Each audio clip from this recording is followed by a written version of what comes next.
In the vast, ancient floodplains of the late Jurassic, life operated on a scale that defies modern imagination.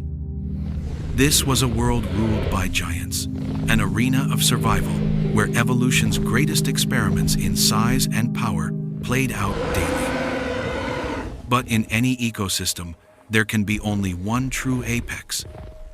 For North America, 150 million years ago, that role belonged to a predator of breathtaking ferocity. Now, let's open the fossil record and resurrect the story of this Jurassic titan. This was the age of Allosaurus, a name that means different lizard, a nod to its uniquely lightened vertebrae, a feature that belied the sheer destructive force of the animal. Stretching up to 12 meters in length and weighing over 2 tons, this was a bipedal carnivore built for dominance. Its skeleton is a masterpiece of predatory engineering. The skull, large yet surprisingly lightweight due to massive openings called fenestrae, was both a battering ram and a precision weapon. It didn't need the bone-crushing bite force of a later tyrant like Tyrannosaurus rex. Instead, when we analyze the biomechanics of its jaw and neck, we see evidence for a slash and tear strategy. The mouth, lined with dozens of blade-like recurved teeth, could gape incredibly wide, allowing Allosaurus to drive its upper jaw down like a hatchet, inflicting catastrophic wounds on even the largest of prey.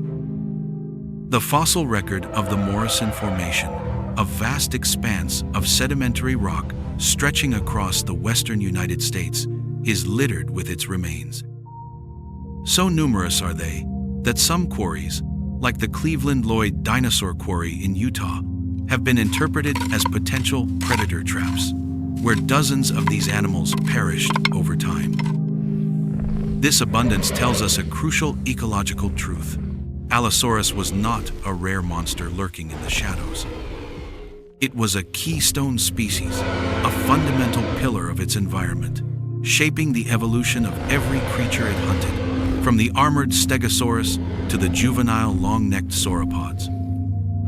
Its powerful legs carried it across the fern prairies and conifer forests. With surprising speed, its 3-fingered hands were armed with formidable eagle-like talons, and its stiffened tail acted as a perfect counterbalance. This was an animal at the zenith of its power, the undisputed ruler of its domain. But it was not alone. In the same fossil beds, sharing the same prehistoric landscape, we find the remains of another large theropod. It was smaller, more gracile, but possessed a ferocity all its own. This was Ceratosaurus, the horned lizard. Immediately, it stands apart. A prominent blade-like horn adorned its snout, with smaller hornlets over its eyes, features whose purpose, whether for display, combat, or species recognition, is still debated among paleontologists. It was shorter than its dominant cousin, typically reaching around 6 to 8 meters, and possessed a row of bony scutes, or osteoderms, running down its back, a feature more common in primitive theropods. It also had a proportionally longer, more serpentine tail and 4 fingers on its hands, not 3. In the shadow of the great Allosaurus, this strangely adorned predator had to find a way to survive. It was a direct competitor for the same resources, setting the stage for one of the Jurassic's most fascinating ecological rivalries, a Cold War fought not for territory, but for the right to exist.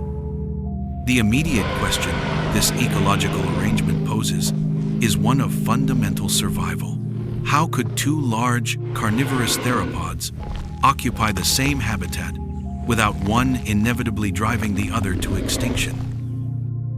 The principle of competitive exclusion suggests that 2 species competing for the exact same resources cannot stably coexist. One will always have an advantage, however slight, that will ultimately lead to the other's demise. Yet, for millions of years, Allosaurus and Ceratosaurus shared this Jurassic landscape. The answer, when we dissect the fossil evidence, lies not in direct, relentless conflict, but in a subtle and brilliant evolutionary strategy known as niche partitioning. They survived not by fighting over the same meal, but by defining their worlds so that their paths rarely crossed at the dinner table. This partitioning begins with their very anatomy. We have seen that Allosaurus was an engine of destruction built for tackling giants. Its entire biomechanical profile, from the shock-absorbing skull to the powerful hind limbs, was optimized for high-impact, high-risk confrontations with prey that could weigh 10 times as much as it did. The fossil record is our witness. We have found Allosaurus tooth marks embedded in the bones of sauropods like Apatosaurus, and even an Allosaurus vertebra with a puncture wound that perfectly matches the tail spike of a Stegosaurus. This was a hunter of megafauna, the lion of the Morrison Formation, operating at the top of the food chain and specializing in the most challenging and rewarding of targets. Ceratosaurus, by contrast, presents a different predatory profile. When we analyze its skeleton, we see a creature built for versatility rather than brute force.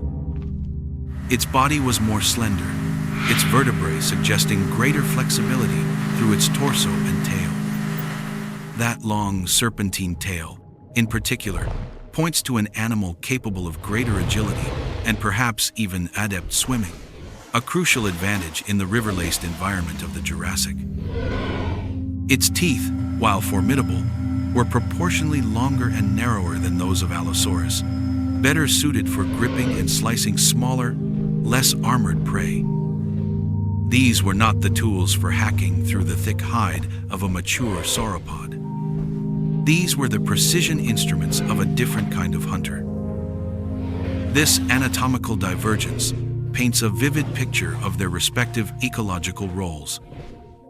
While Allosaurus patrolled the open floodplains and fern savannas, hunting the vast herds of herbivores, Ceratosaurus likely thrived in the margins.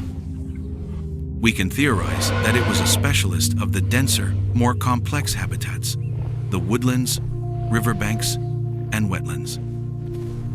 In these cluttered environments, its smaller size and greater agility would have been a significant advantage, allowing it to maneuver where the larger Allosaurus would be clumsy and slow.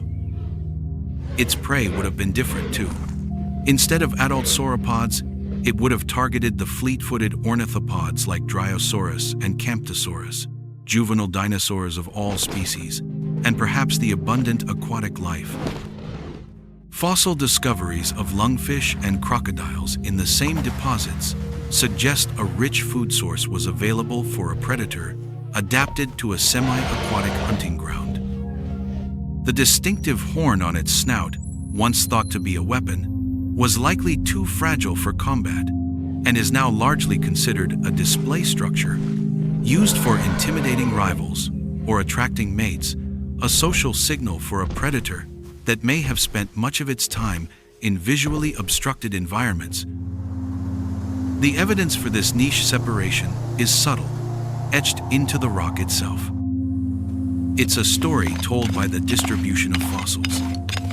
While both animals are found throughout the Morrison Formation, there is a discernible pattern. Ceratosaurus remains are often found in finer-grained sediments, indicative of wetter, lacustrine, or riverine environments. Furthermore, while direct evidence of its diet is rare, the very lack of Ceratosaurus bite marks on large sauropod bones is, in itself, a powerful piece of negative evidence. It hunted elsewhere, and it hunted other things. This wasn't a story of a lesser predator constantly scavenging the scraps of its larger cousin. It was the story of a highly successful specialist that had identified and exploited a different set of resources. It survived by avoiding a direct confrontation, carving its own kingdom out of the spaces Allosaurus left behind. It was a masterful act of evolutionary coexistence, a silent agreement written in bone and stone that allowed two of the Jurassic's great carnivores to both be kings in their own right. This elegant solution of niche partitioning allowed for a fragile yet stable equilibrium. But the fossil record, as the final arbiter of prehistory, delivers a clearer verdict on which of these two predators was ultimately more successful within the Morrison ecosystem. When we comb through the quarries of the American West, the numbers tell an undeniable story.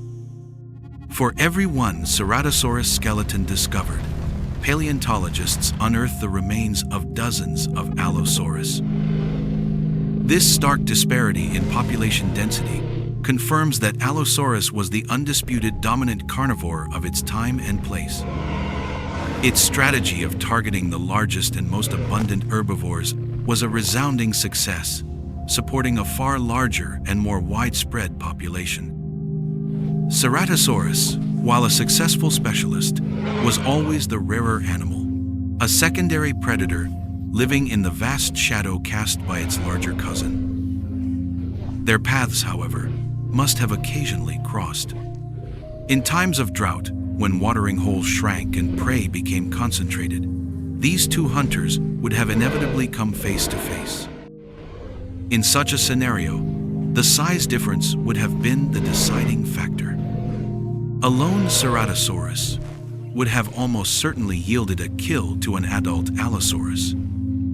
Direct physical conflict would have been suicidal. This was not a rivalry of equals, but a dynamic of dominance and avoidance. Ceratosaurus survived by being clever and adaptable, not by challenging the king.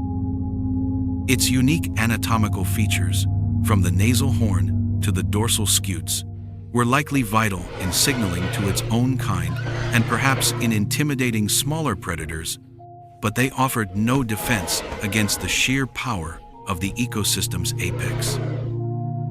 Yet, to judge success merely by the numbers in one formation would be to miss the grander evolutionary picture.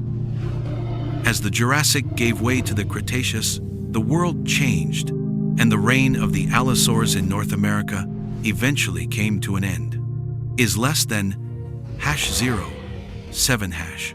But the lineage of Ceratosaurus, the Ceratosaurs, proved to be remarkably resilient. While Allosauroids evolved into the colossal Carcharodontosaurs that dominated the southern continents for a time, the Ceratosaurs also thrived there. They diversified into an incredible array of forms, from the bulldog-faced, horned Carnotaurus of South America to the bizarre, cannibalistic Majungasaurus of Madagascar. This tells us that the Ceratosaurian body plan was far from a failure. It was an adaptable blueprint for predation that found great success across the globe, long after Allosaurus had vanished from the fossil record. The story of their rivalry, therefore, is not one of a winner and a loser. It is a profound lesson in coexistence, demonstrating how two powerful predators could both flourish by evolving different answers to the fundamental question of survival. Their shared world, preserved for us in the silent language of stone, reveals an ecosystem of breathtaking complexity. It was a stage not just for epic confrontations between predator and prey, but for the quieter, more intricate dramas of competition and coexistence. The tale of Allosaurus and Ceratosaurus reminds us that in the grand, sweeping narrative of life on Earth, success is not always defined by dominance, but by the remarkable ability to find one's place.